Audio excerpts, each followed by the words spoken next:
Apa yang pertama kali terbesit di dalam pikiran Anda ketika mendengar kata seksualitas? Pada umur berapa pertama kali Anda belajar dan mengetahui mengenai seksualitas? Siapakah yang mengajari Anda mengenai seksualitas untuk pertama kali? Saya sangat yakin bahwa Anda semua pasti memiliki jawaban yang berbeda-beda. Tahukah kamu, pada tahun 2018, menurut NPR, korban dari kasus pelecehan seksual yang terjadi pada laki-laki maupun perempuan paling banyak dialami oleh anak-anak usia 14 hingga 17 tahun.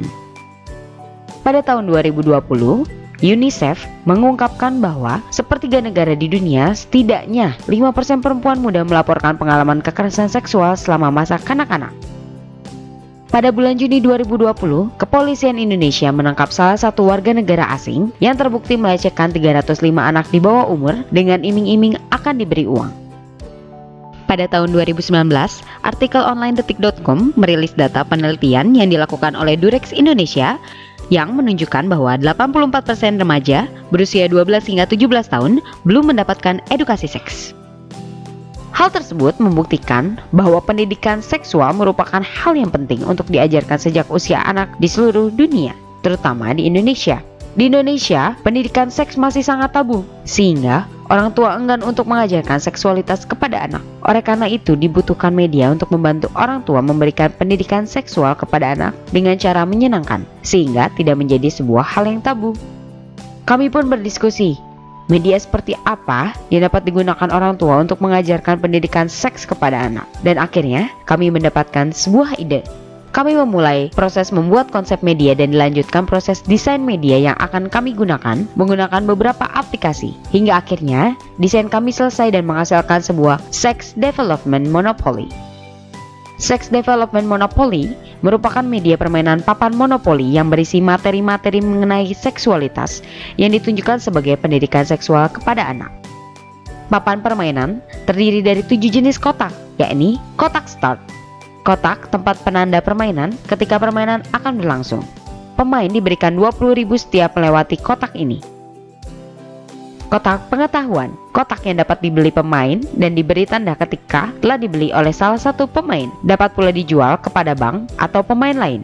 Pemain yang membeli kotak pengetahuan diberikan kartu pengetahuan. Jika ada pemain yang berhenti di kotak pengetahuan yang telah dibeli oleh temannya, pemain tersebut wajib menyebutkan apa yang dipahaminya mengenai pengetahuan di kotak tersebut. Pemain yang membeli kotak tersebut memeriksa jawaban yang disampaikan oleh pemain yang berhenti di kotaknya dan mencocokkan apakah kata kunci yang tertera pada kartu tersebut sudah sesuai atau belum. Kotak Star Card. Ketika pemain berhenti pada kotak ini, pemain akan mengambil salah satu Star Card yang telah disediakan.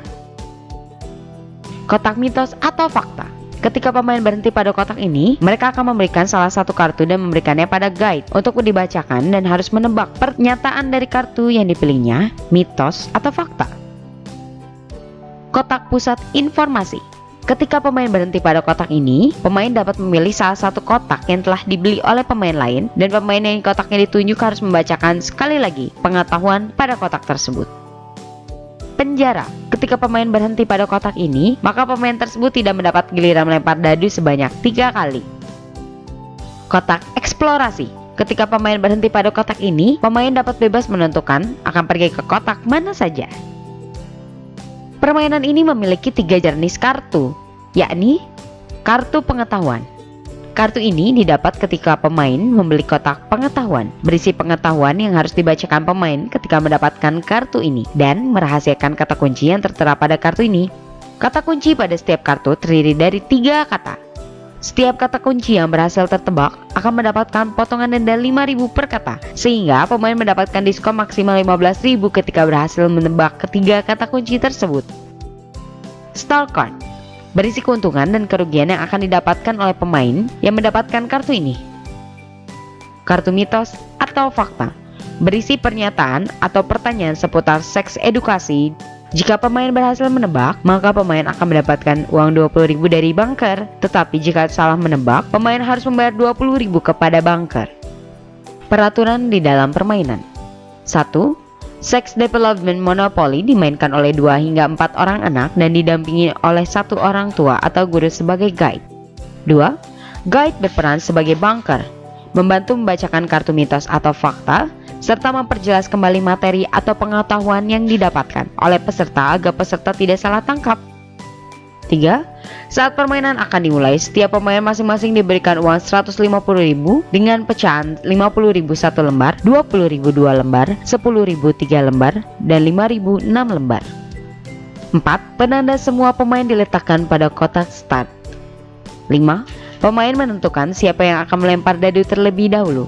6. Setelah dadu dilempar, peserta menjalankan penanda miliknya ke kotak yang sesuai dengan angka yang muncul pada dadu. 7.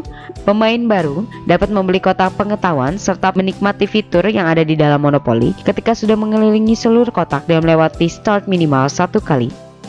8. Permainan selesai ketika semua kotak pengetahuan sudah dibeli dan salah satu aset pemain sudah ada mencapai 1 juta. Kami berharap video ini mampu memberikan gambaran mengenai sex development Monopoly dengan jelas kepada penonton. Kedepannya, kami akan membuat sex development Monopoly dalam bentuk fisik. Menyempurnakan produk tersebut dengan harapan kami dapat bekerja sama dengan BKKBN untuk membantu mensosialisasikan produk kami kepada masyarakat luas.